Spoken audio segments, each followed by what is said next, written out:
Hey folks, before the video starts, I want to say big thank you for the feedback you gave me in the last video.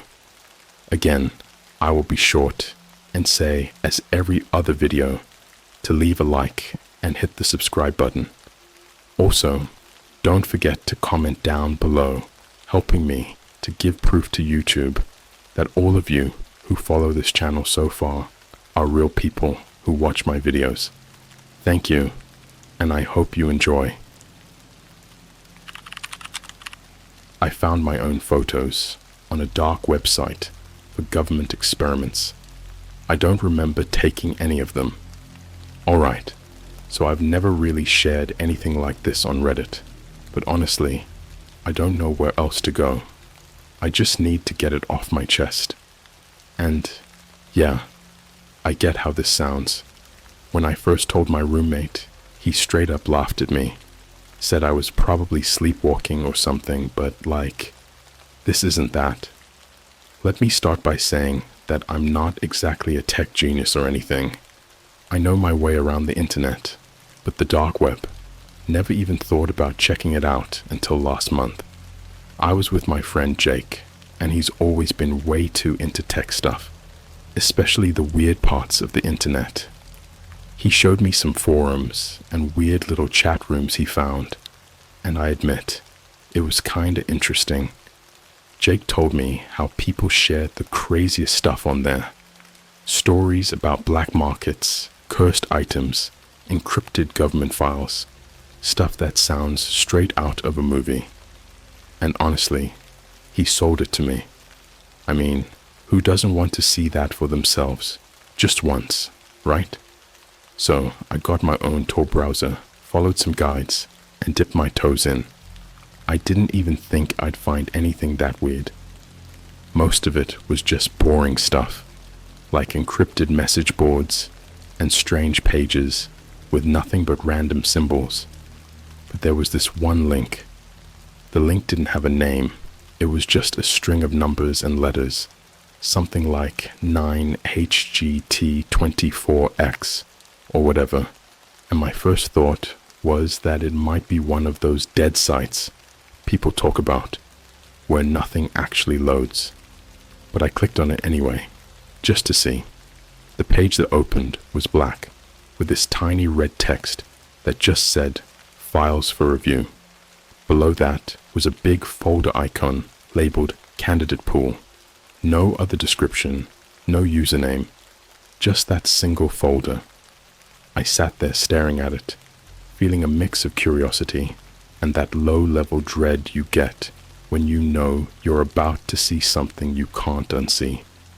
But of course, curiosity won. I clicked on the folder. Inside, there were hundreds of files. They were mostly images, labeled with codes like a 4929 or B3837, and each file had a timestamp. I felt a bit of that excited adrenaline, like I'd really stumbled onto something hidden.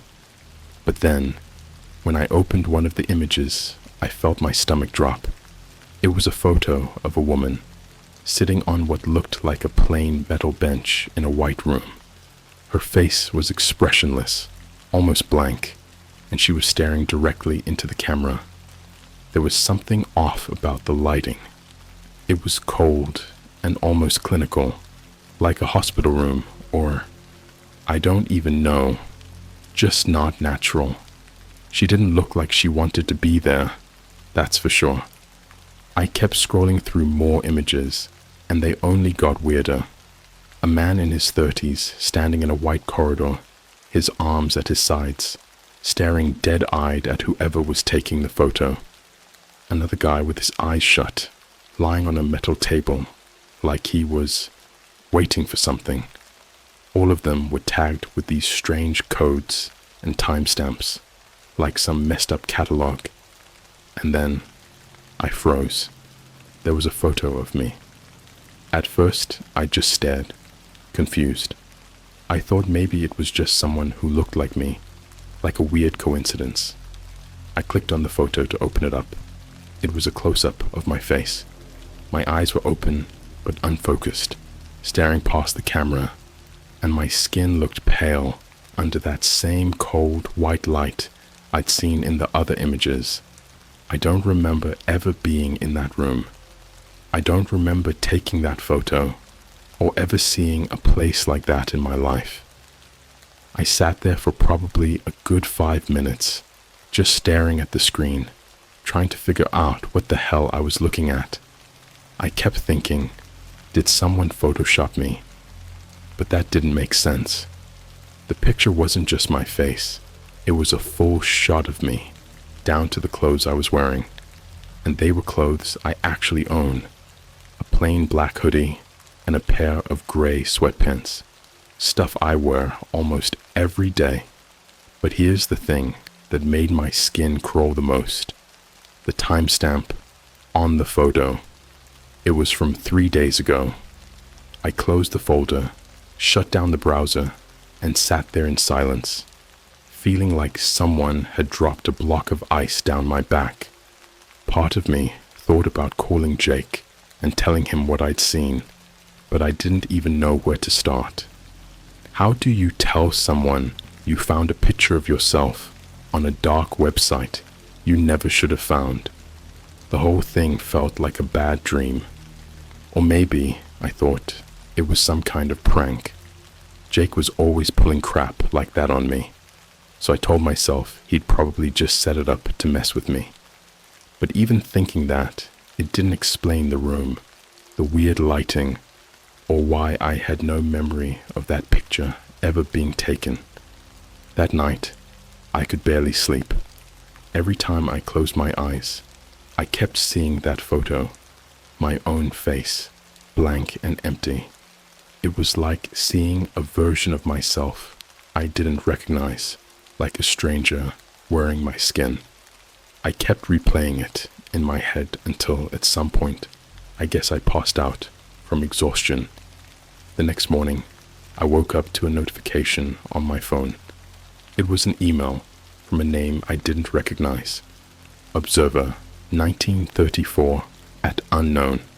There was no subject line, just a single line of text in the body. You've been selected. I didn't know what it meant, but I felt that same sinking feeling all over again, that same cold dread. It felt like whoever was behind that site had somehow followed me, tracked me, maybe even expected me to find that page. I was selected. But selected for what? I couldn't shake the email. You've been selected. Selected for what, exactly? The words replayed in my mind as I stared at my screen, feeling that weird mixture of dread and confusion sinking deeper into my stomach. I decided not to tell anyone. If this was a prank, the best thing I could do was ignore it and act like it didn't bother me. I went about my day, trying to brush it off, but everything felt wrong. I'd catch myself looking over my shoulder, scanning for anything unusual, like a stranger on the street staring for too long, or a car that seemed to drive past me one too many times. But nothing happened. It was just me, overthinking, right? At least, that's what I told myself. A few days later, just as I'd managed to mostly push the whole thing out of my mind, I came home from work to find a small black envelope lying on my bed. It was perfectly scented, like someone had placed it there with the kind of care that immediately freaks you out. My roommate was out of town for the weekend, and our door was always locked. How did this get here? I took a step back, feeling my skin prickle. Part of me wanted to just leave it alone, pretend I hadn't seen it, but my curiosity won out again. My hands were shaking as I picked it up and slowly slid the note out. There were only a few words typed on the card inside. Day 4, basement exit. 3 a.m. I blinked, confused. I didn't have a basement. I didn't even live in a house. I lived in an apartment building on the 5th floor. I was about to crumple up the note, tell myself it was just junk, when I noticed something else. On the back of the note, there was a blurry black and white photo. It took me a second to realize what it was. An image of my building. Not just my building, but my exact floor. And at the end of the hallway, almost obscured by shadows, there was a figure. Someone tall, standing with their back to the camera, facing my apartment door. A chill crawled up my spine. I had no idea who had taken this photo, but it wasn't something I could ignore anymore. Someone was watching me. Someone had been in my building, close enough to photograph my apartment door.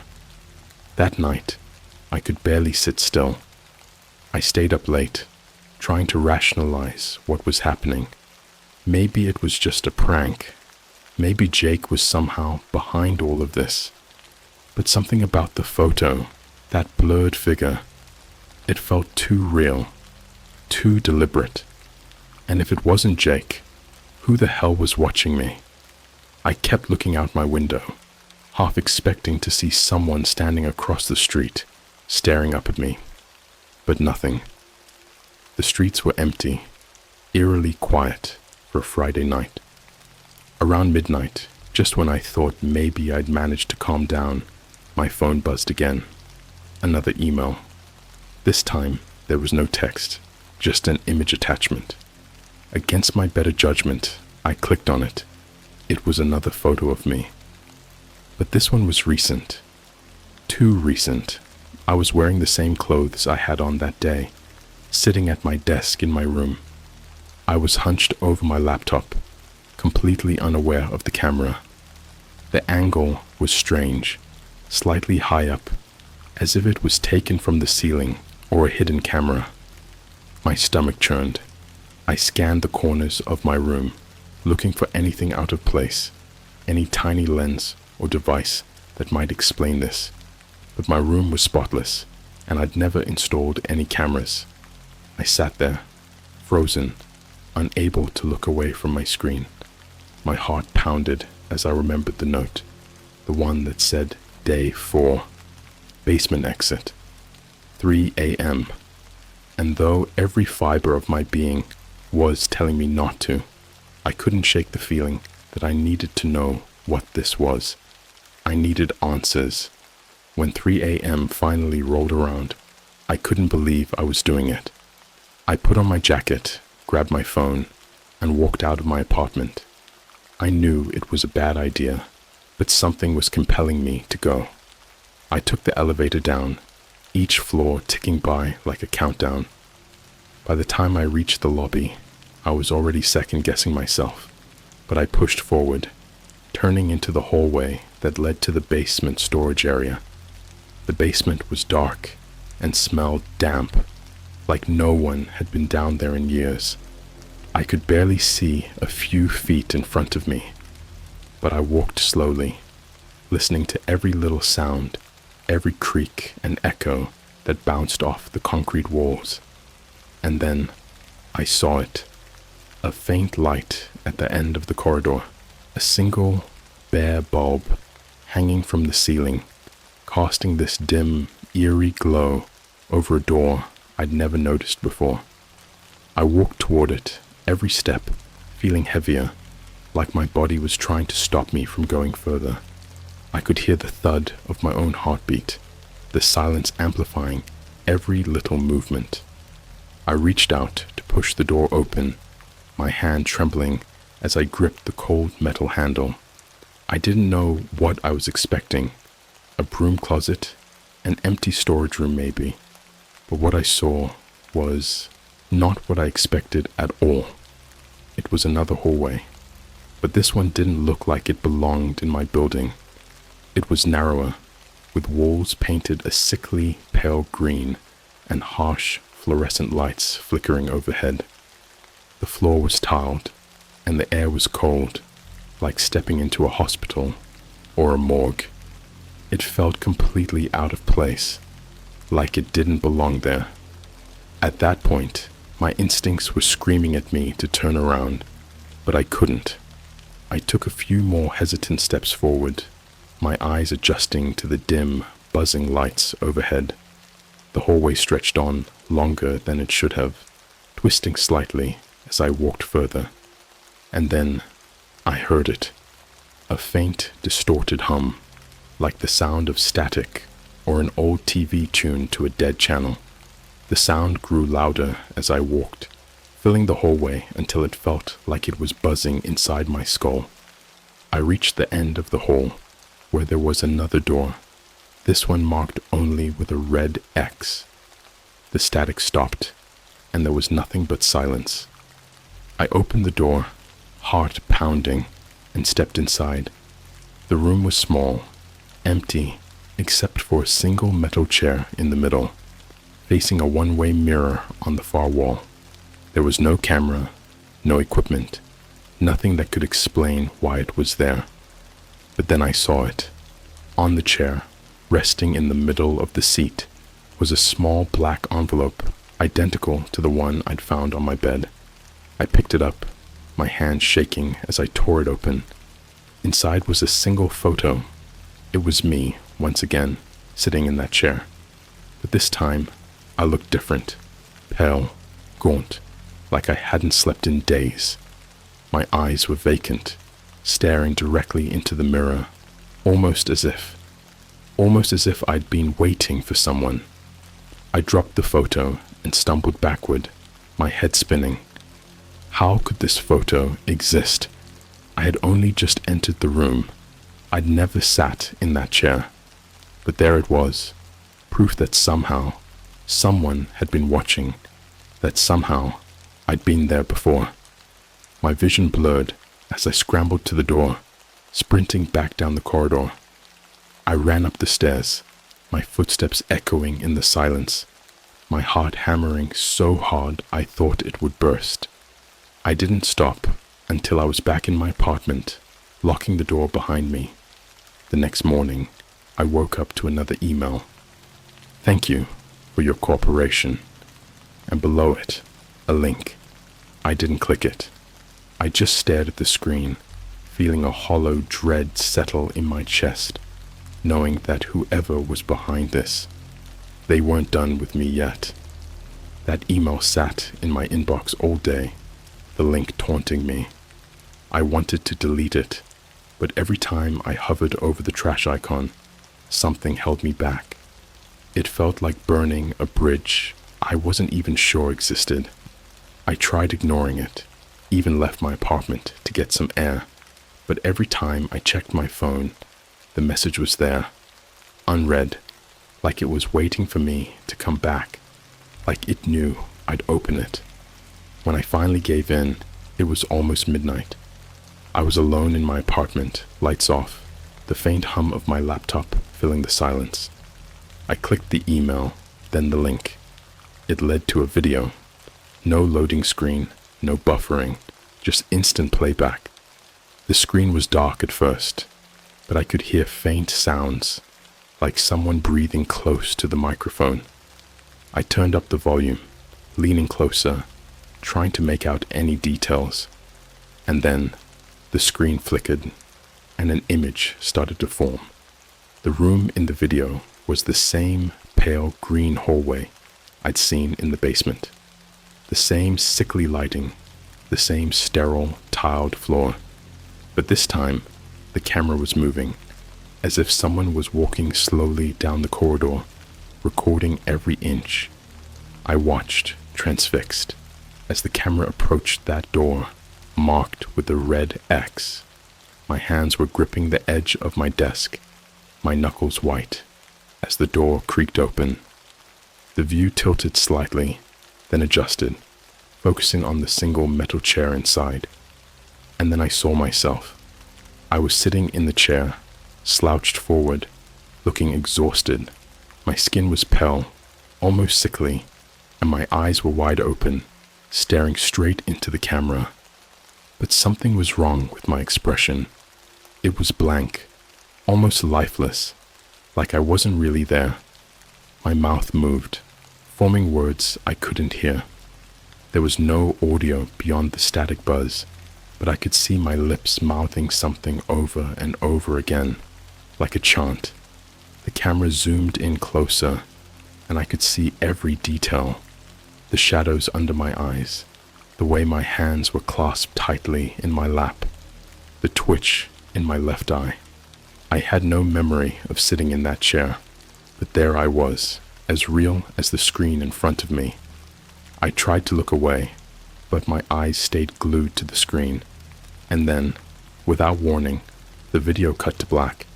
For a second, I thought it was over, but slowly, letters began to appear, white text on the dark background, each word filling me with a dread I couldn't shake. Round 1, completed. Round 1. What did that mean? Was this some kind of sick game? Before I could even process it, the screen changed again. Another video started, but this time, the view was different. It was like a security camera, static and unmoving, watching a room I didn't recognize.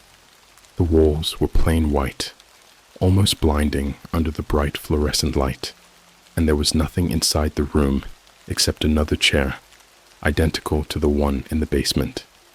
It looked like some kind of holding cell, cold and clinical.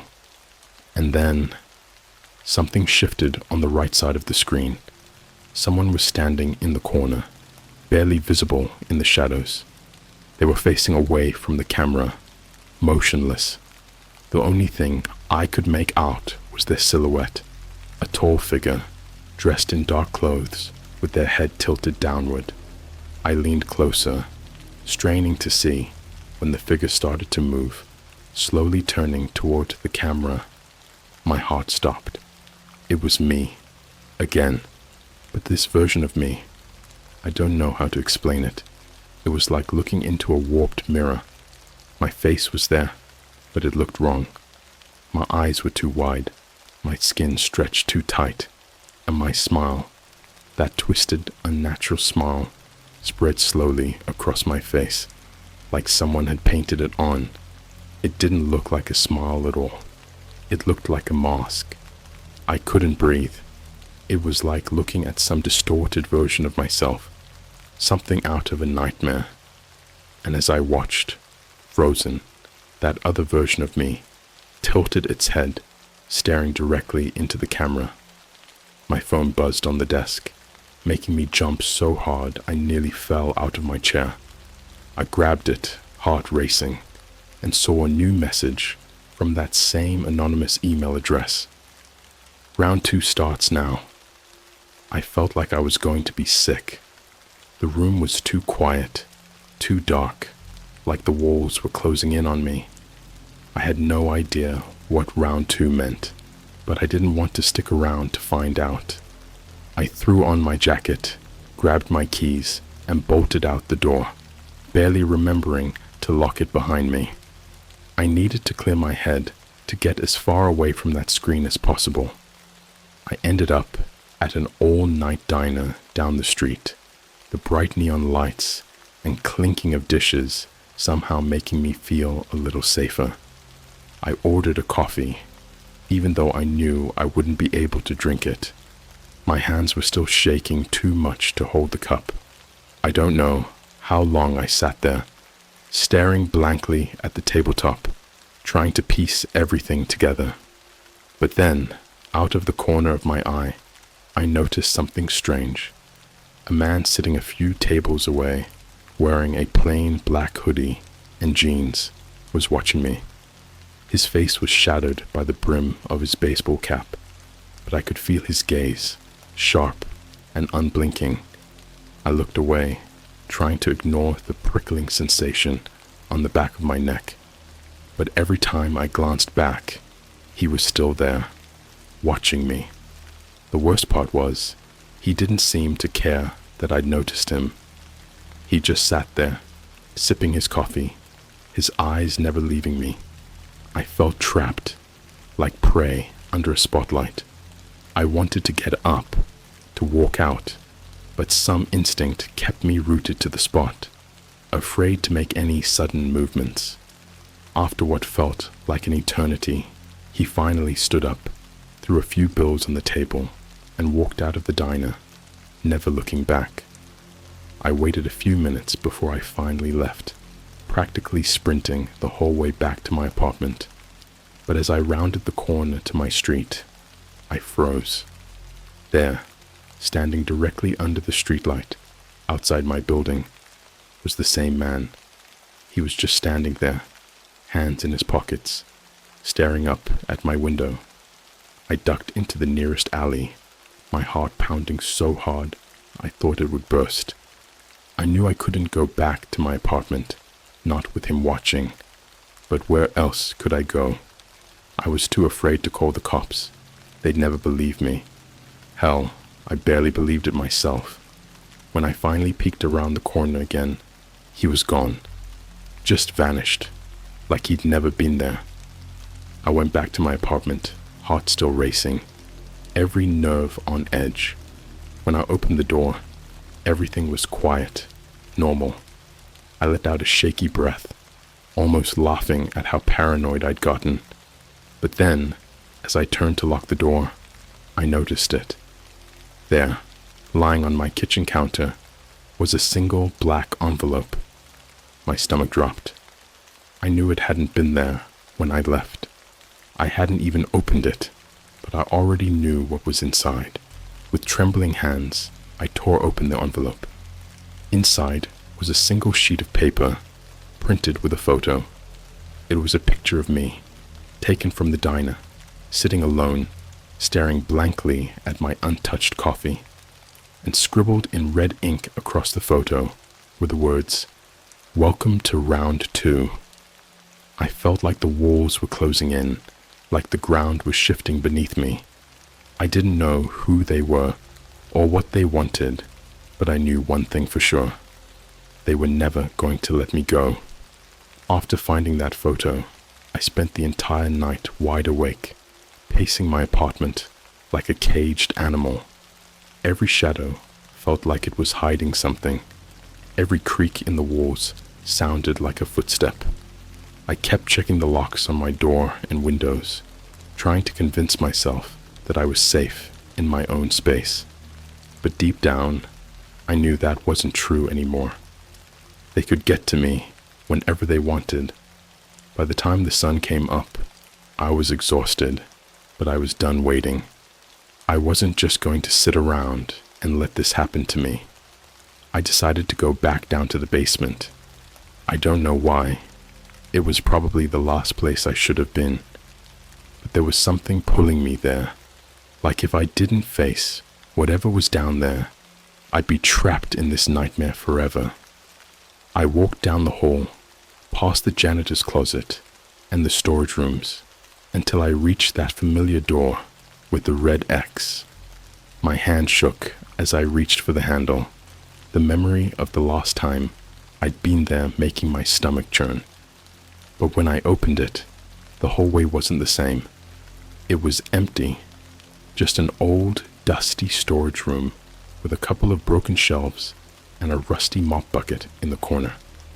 There was no chair, no green hallway, no eerie fluorescent lights, just the musty smell of a place that hadn't been touched in years. I stood there, staring into the empty room, feeling a mixture of relief and frustration. Had I imagined it all? Was this some kind of hallucination? But then I noticed something strange. Tucked away behind one of the shelves was a small, circular mirror, its glass covered in a thick layer of dust. I picked it up, and as soon as I wiped off the dust, I felt an inexplicable chill. The reflection staring back at me looked normal, but there was something wrong in my eyes, something almost hollow, like I was looking at a version of myself that had seen too much, something dark and empty. And then my reflection blinked.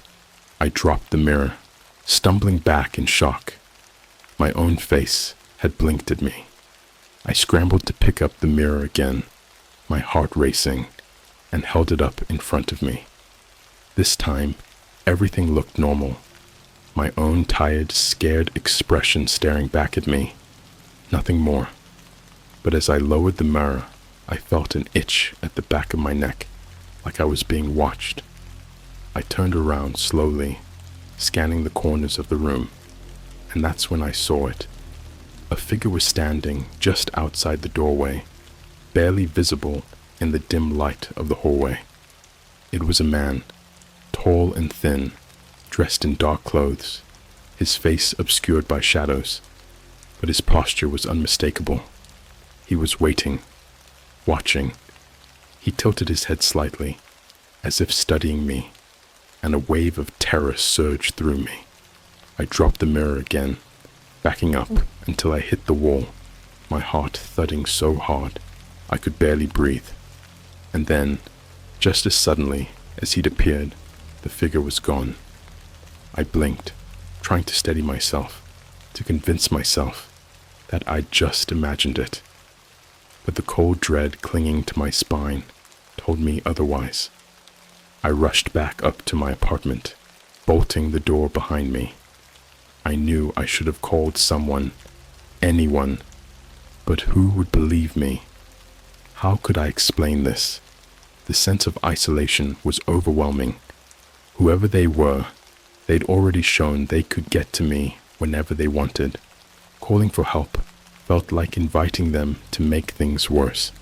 I sat on my bed, trying to collect my thoughts, when my phone buzzed with a notification. It was another email from the same anonymous address. The subject line read, "Reflection." The message itself was blank, except for an attachment. Against my better judgment, I opened it. It was another photo of me, taken from some impossible angle, as if it had been captured through a lens hidden inside my own room.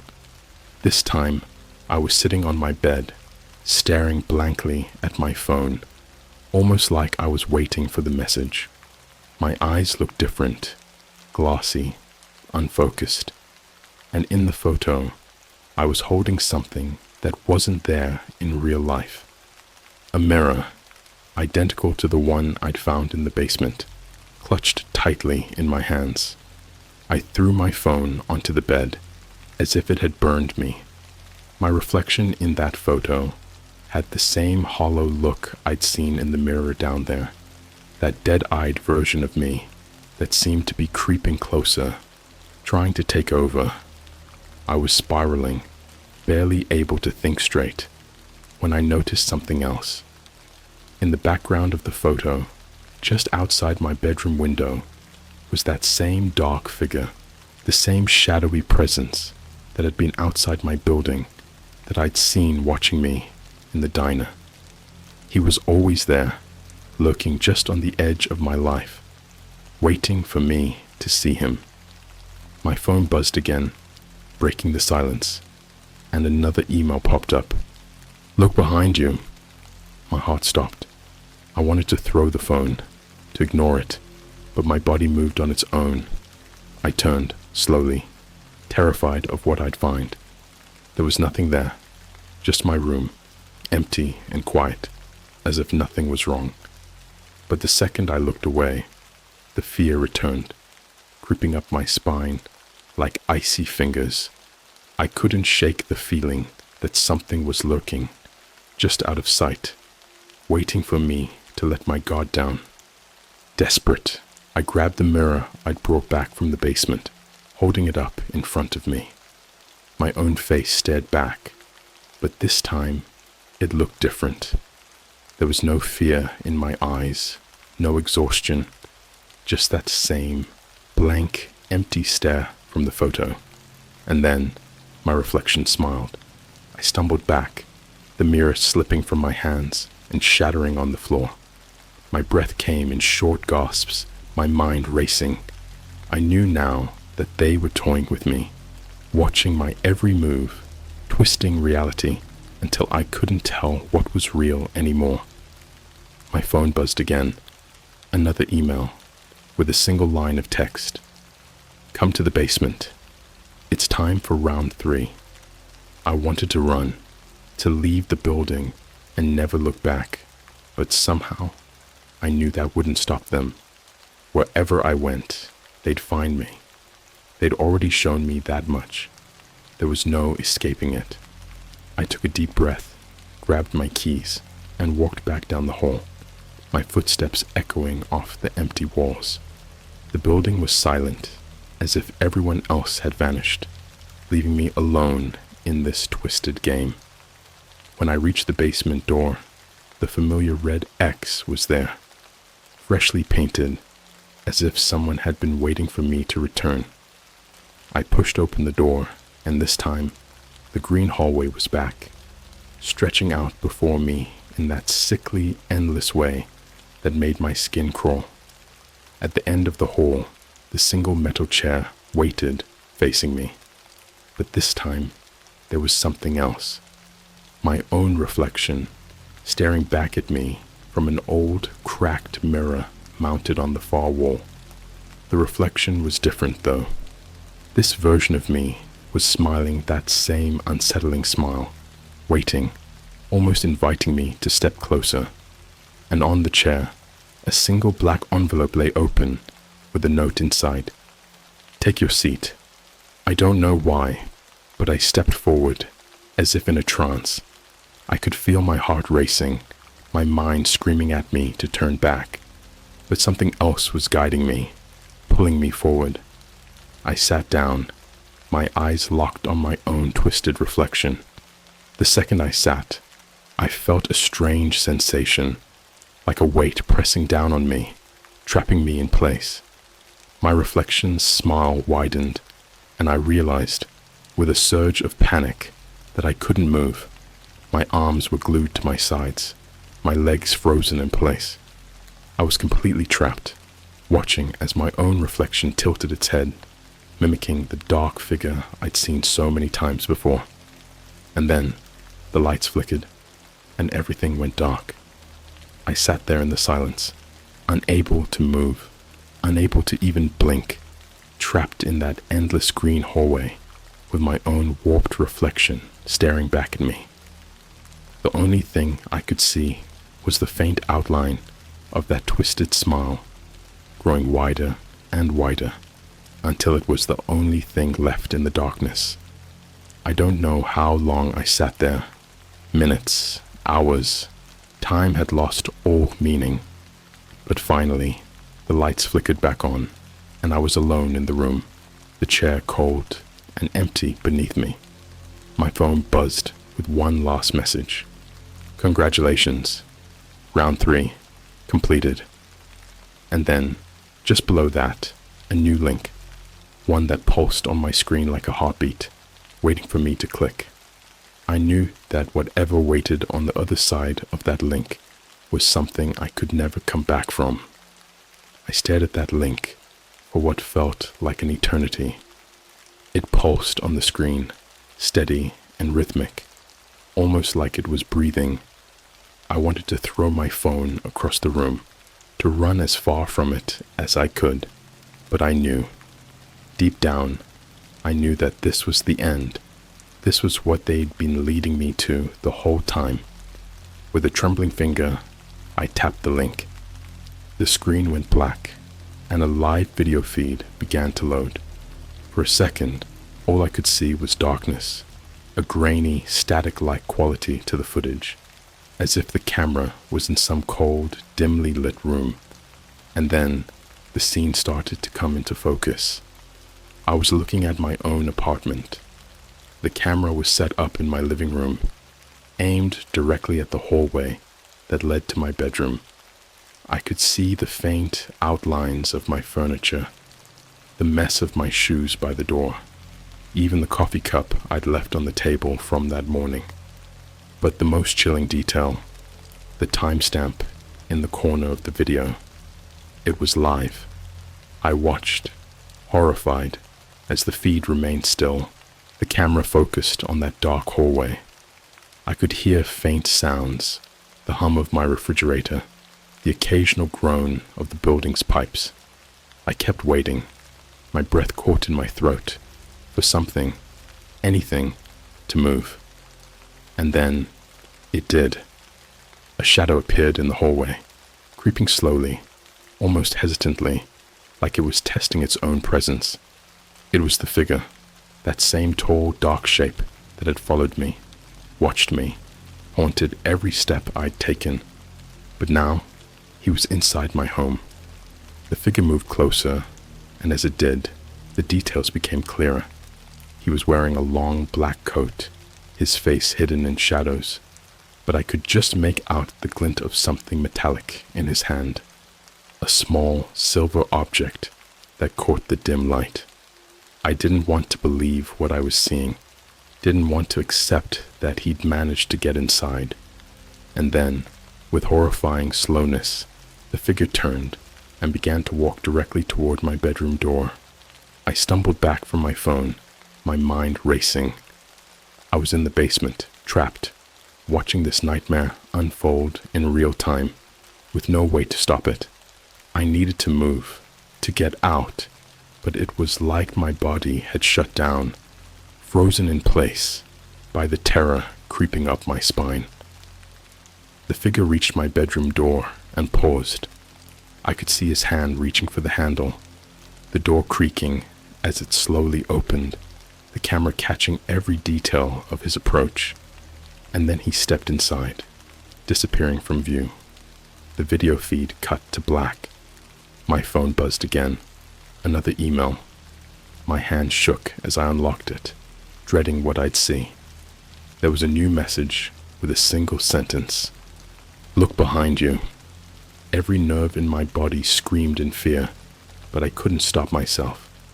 I turned around, heart hammering, knowing that the nightmare was right there, waiting for me. The room was empty. The basement was silent, the hallway stretching out behind me, just as cold and empty as it had been when I'd walked in. I let out a shaky breath, feeling both relief and confusion. There was nothing there, no figure lurking in the shadows.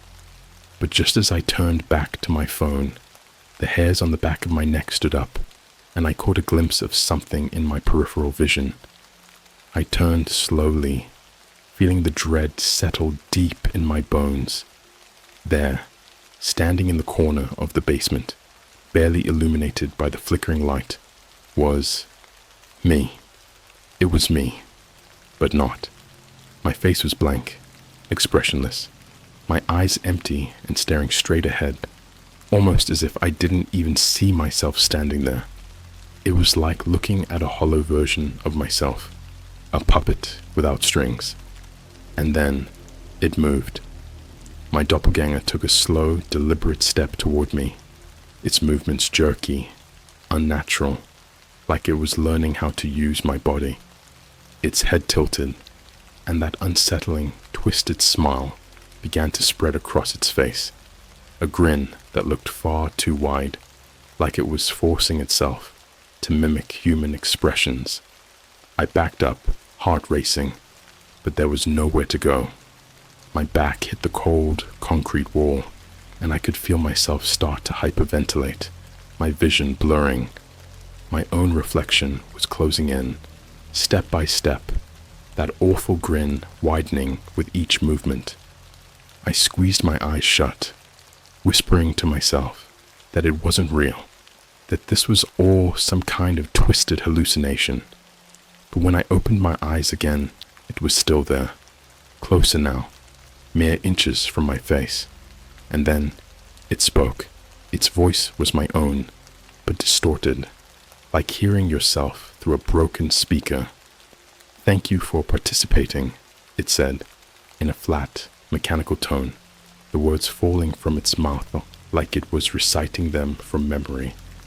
"The selection process is now complete." I wanted to scream, to run, but I was frozen, my body locked in place. My doppelganger leaned in, its face so close that I could feel the coldness radiating from it, an emptiness that seemed to drain the life from the air around us. It raised its hand, pressing a single, cold finger to my forehead. The touch was like ice, sending a shock through my entire body. My vision blurred, my limbs going numb, as if that single touch was draining the strength from my muscles. And then everything went dark. When I came to, I was lying on the floor of my bedroom. The light from the morning sun was streaming in through the window, warm and familiar, but somehow wrong. Everything felt distant, muted, like I was seeing the world through a layer of fog. I sat up slowly, my head pounding, and looked around. Everything was just as I'd left it, as if nothing had happened. But when I looked in the mirror across the room, my heart stopped. The face staring back at me was my own, but it wasn't. There was a hollowness in my eyes, a deadness that hadn't been there before. My skin looked pale, stretched, as if it barely fit, like I was wearing my own face as a mask. I took a shaky breath, raising a hand to my cheek, and watched as my reflection did the same. But something felt off, like there was a delay, a half second where my reflection lagged, as if it wasn't quite in sync. I knew in that moment that whatever had happened in the basement, whatever they'd done to me, it wasn't over. I could feel it, a presence lurking just beneath the surface, a stranger wearing my skin, waiting for its moment to come through. My phone buzzed with one final message. I didn't need to look to know who it was from, but I picked it up anyway, my hands numb as I read the words on the screen. "Congratulations, you are one of us now." I stared at the message, the weight of it sinking in, as the reflection in the mirror slowly, deliberately, began to smile.